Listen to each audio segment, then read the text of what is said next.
dito tayo ngayon mga kagoma sa may Kamachil sa may Leaks. Kung napapansin natin ngayon dito, wala na yung mga bahay rito sa ilalim ng tulay. Sa may baka ano to ano bang lugar na to dito sa ako dito?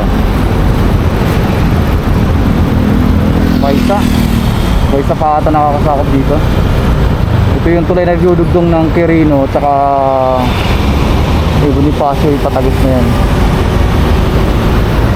Sa kabila bagong baryo na yan sa kaliwa.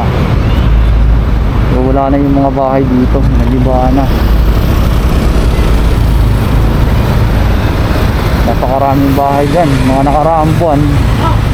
Simula nung nasunog yung ilalim ng tulay nung sa may Congressional, dito ginibahan na rin.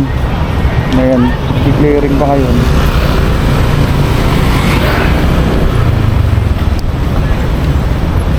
May mga ilang bahay na lang nandito. Ayun o, yung sa unahan, sa pinakailalim, yan na lang yung natira. Pero bukod doon dito sa gitna, wala na. Malinis na. So ano kayang gagawin dito ng ano, nakakasakop dito? Baka gawing park dito.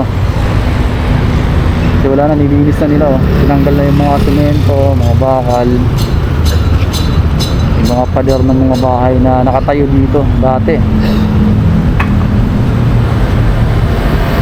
O konti na lang, yan na lang yung natirang mga bahay-bahay oh.